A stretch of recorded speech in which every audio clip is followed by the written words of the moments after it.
देखिए, एक चीज तो तय मान के चलिए कि जनता को इस बात का एहसास हो गया है कि भारतीय जनता पार्टी जनता के मुद्दों पे बात नहीं करती। चाहे कर्नाटक का चुनाव हो, चाहे उत्तर प्रदेश का चुनाव हो, जी। भारतीय जनता पार्टी हमेशा मुद्दों से हट के राजनीति करना चाहती है।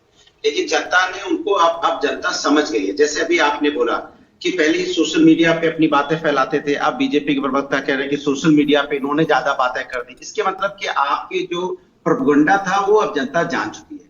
नहीं तो देखिए, मैंडेट ऐसे जिस तरह का मैंडेट कर्नाटका में मिला है, जो विधानसभा का चुनाव की बात करें आप, तो एकदम डबल सीटों से भी ज्यादा अगर मैंडेट मिलता है तो इससे इससे जनता ये अब मान चुकी है, पूरे देश की जनता, की भारतीय जनता पार्टी कभी भी जनता के, किसान के साथ नहीं होती है, युवाओं के साथ नहीं होती है, महिलाओं के साथ नहीं होती है, देश के विकास की बात नहीं करती है।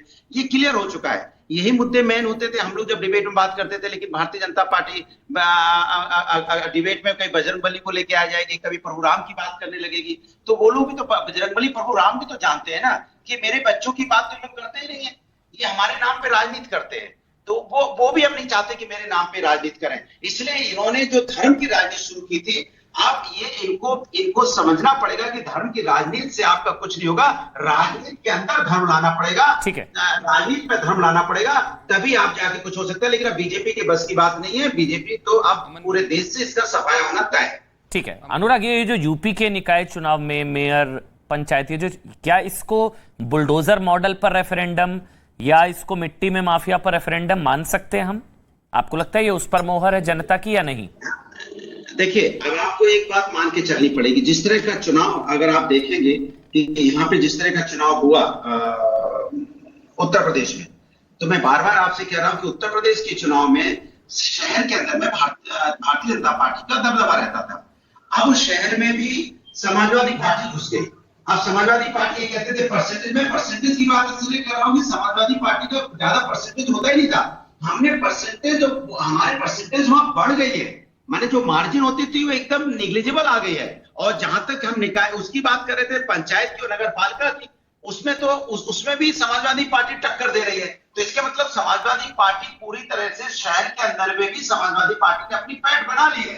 अब भारतीय जनता पार्टी को उसमें भी नुकसान होगा। आने वाले दिनों में भारतीय जनता पार्टी को वहां भी हार देखने का, हमारे हार का मुंह देखना पड़ेगा। ये कोई आसान भारतीय जनता पार्टी के लिए नहीं रहा कि भारतीय जनता पार्टी पहले की तरह आराम से जीत गया। पहले के चुनाव देख लीजिए, 2017 में भी चुनाव हुए थे, क्या नगर पालिका के 18 में।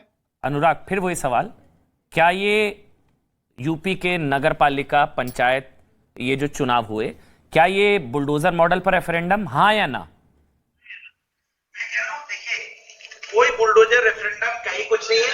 ये चुनाव सीधा सीधा मुद्दों की बात पे होता है। इन्होंने तो डाइवर्ट करने की कोशिश की, लेकिन जनता अपने मुद्दों पे अड़ी रही। इसलिए मैं आपसे कह रहा हूं कि हार, इसलिए 17 में से 17 मेयर बीजेपी के बन गए।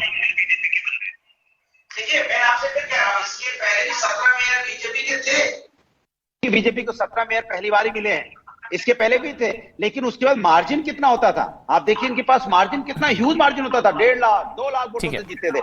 आज मार्जिन क्या हो गया? आज मार्जिन घट के आ गया 500, 1000। तो सोचो इनकी हालत। और फिर जबकि सत्ता पूरी है, सत्ता का जितना उपयोग कर सकते थी भारतीय जनता पार्टी ने पूरा किया, जितना उपयोग कर सकते थे। आप देखो ना कि जैसे हमने आपको इंसिडेंट सुनाया आपको कि किस तरह से पुलिस का जो ठीक है, मतलब आप खुश हैं, आप आप यूपी निकाय चुनाव के नतीजों से खुश है, संतुष्ट है? बस बात खत्म। मैं इतना ही जानना चाह रहा था, आप खुश है, संतुष्ट है यूपी निकाय चुनाव के नतीजों से? ठीक है ना। मैं